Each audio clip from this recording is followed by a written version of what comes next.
What's up, guys? Automotive Anonymous back in the triple parking space to bring you my 1-year review of the Subaru Outback Wilderness.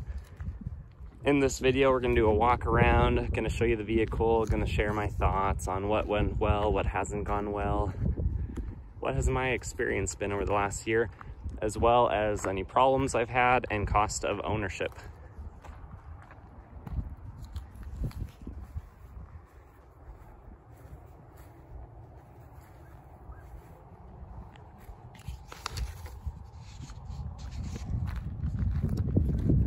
Alright guys, let's get right into it. So in my first year of ownership, I bought this 2022 Outback Wilderness.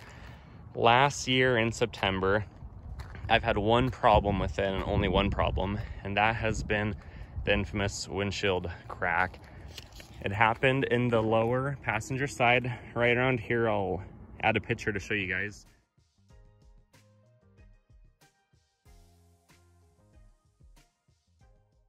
It happened when it was just sitting in the garage, no impact, just came out one day and it was cracked a couple feet across. That was thankfully replaced by Subaru of America, but it took a couple weeks of them talking back and forth with the dealer and communicating with me through email before that was finalized and went through under warranty, which I'm thankful for. The earlier 5th gen Legacies and Outbacks do have the class action lawsuit against them. I'd imagine that might be a thing on the 6th generation in the next few years, but we'll see. I know a lot of people on the forums have had that concern as well. The problem with it is I've even read people who have had their windshield replaced. Driving home, they had a rock chip that legit cracked their window. So whenever I hear a little ding on the highway, I'm always a little bit concerned. All right guys, let's get into it. How has the vehicle held up after 1 year? The door panels look good. It does have 35% tint because that's what is legal in my neck of the woods.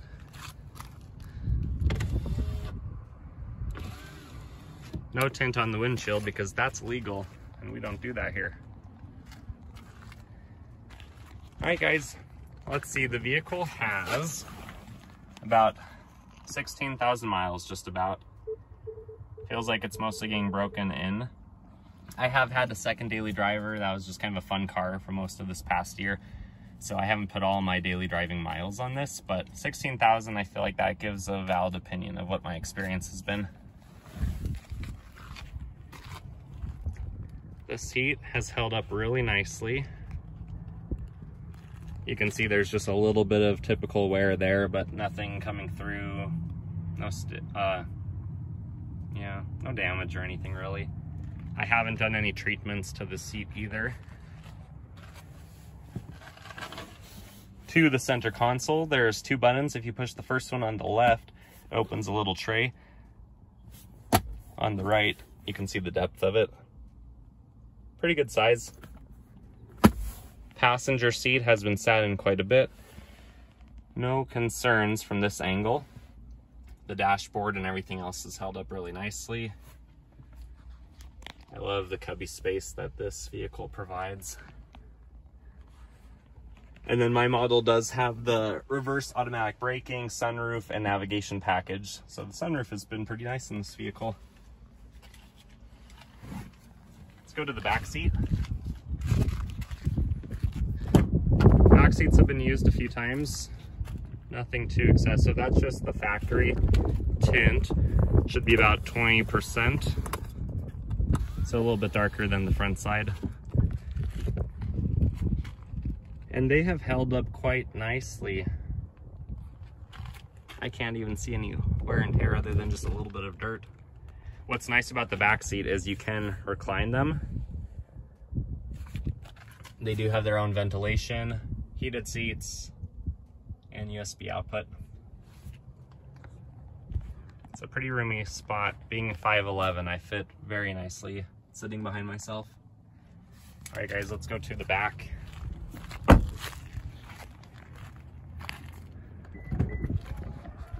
One touch lift and lower, also has that automatically on the remote.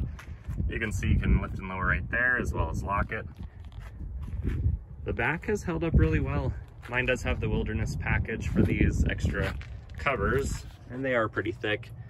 You could probably get something better, cheaper aftermarket, but I have no complaint, and I like that they're factory. And then what's nice with the Outback is you do have the full size spare tire under here.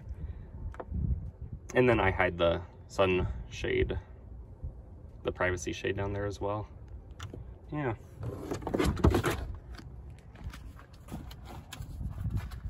What's nice about the Outback is it is long enough that it's not that inconvenient to go car camping. You can get like a Luna Life mattress or a number of other brands.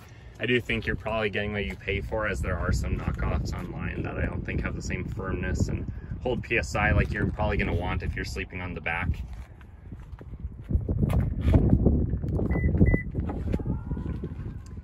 One nice feature on the Wilderness is you do have the Subaru pin code. So if you were kayaking, swimming, hiking, anything outdoors, and you want to leave the key fob in the car, you can deactivate it through a sequence on the remote, throw it in the car, and then you can get back into the vehicle with the pin code. Over to the other door. Again, it's held up really nicely for a year of age and a little bit of use. Back seats look really good. You have the map pocket on each end.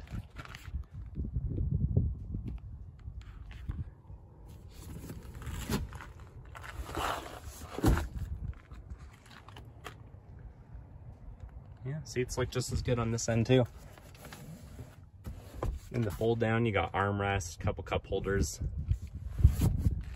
You can always drop it right there. And let's head back over to this passenger door. This one has been used quite a bit, just not quite as often as the driver's side. Other than a little bit of dirt that can easily be washed off, it's held up really well.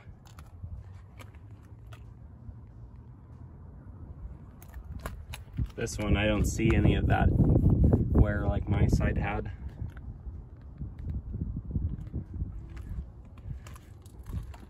Alright, let's see what the engine looks like after a year of driving on the highways and having never been cleaned.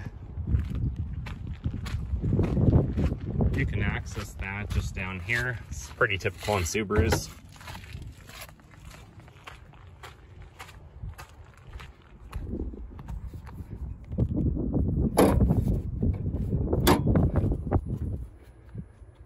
Through that air being directed right to the top mount intercooler, you can see we've got a nice collection of butterflies. I don't see any monarchs, but some yellow guys. Lots of bees. Yeah, I was hoping they'd be wasps, but they're bees. All right, so a little bit dirty, but not too bad. You can see I use a Wix filter, the 57055. No concerns with the powertrain. The engine's great. Of course, I'd prefer a manual, but the CVT, the rubber band effect of how the mechanics of them work, they're really smooth. All right, guys, so cost of ownership. How expensive was my Outback Wilderness, and how much has it cost me in a year and 16,000 miles? So I will say that mine MSRP'd just over 41,000. I was able to get about 600 off a year ago when I bought it. So it was about 40,000 and a half. That's for the basic Outback Wilderness that has the reverse automatic braking, moonroof, and navigation package, as I mentioned, as well as the Wilderness package that had a few additional features like those more protective floor mats and things like that. Insurance on mine for full coverage is roughly $65 a month, so it's really not that bad. I've not had any accidents, haven't been pulled over in quite a few years, so I'm not surprised that it's as low as it is, especially where Subarus are known for their safety. They must also not be crashed or stolen that often, because those are some factors that really go into how expensive a vehicle's insurance can be. Cost of gas really hasn't been too bad. As you guys know, I usually get high 20s to about 31 miles per gallon. This current tank is sitting at 28.5. It's a bit low, but that's because with Labor Day, had a little bit more fun driving around town this week. And oil changes. I know some of you guys change your own oil. A lot of you guys talked about what it costs to go to the dealership for that service every 6,000 miles as a recommendation. So I get Kirkland oil, full synthetic, 0W20 from Costco. It's about 15 bucks for a 5-quart jug. If you guys know, these take about 4.7 quarts, so it just takes one jug to replace. And then a $10 Wix XP filter. So $25 oil change, 2.5 times a year on average. Really not that bad. I mostly just drive mine up on Rhino ramps. I think if you're thin enough and mechanically inclined enough, you could change the oil just with the factory ride height. But on Rhino ramps, gaining about 8 or so more inches, it's super duper easy. It's just right there. There's an opening in the skid plate for it. I also have a jack stands, all that, but it's just easier for me to drive it up versus jacking this up.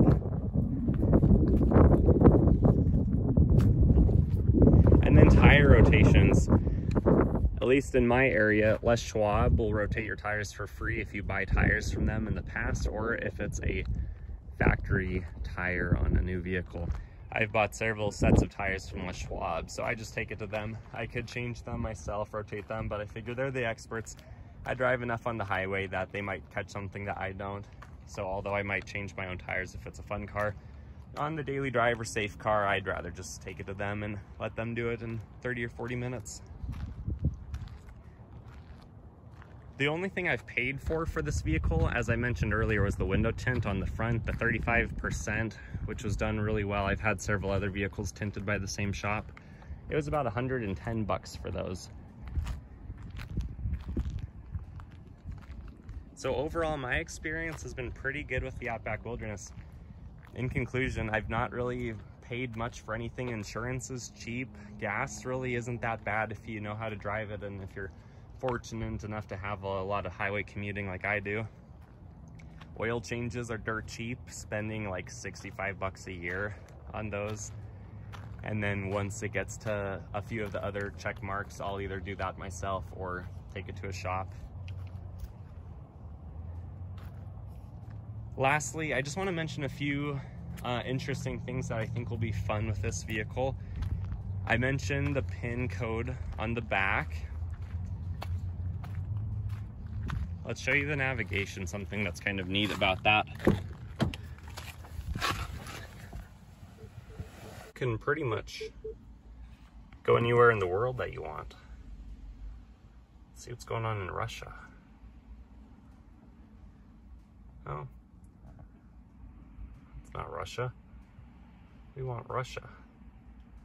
It's a little bit laggy, but it's kind of fun. If you get bored, you're sitting at a train, something like that, you can look around and see what's going on. And then lastly, I think another interesting thing about the vehicle is the engine, the fa24 DIT, because that's going to be in the WRX and things like that. That started just a few months ago. I think there could be a lot of potential for down the road. I know recently there has not been, because of concerns with the CVT, there's not been many tuners that have been working with it, but that could open up as time goes on. So for those of you looking to squeeze out a little bit more power, that could be an option. All right, guys, if you like what you see, thanks for watching. Like, comment, and subscribe. Let me know what you think. Take care.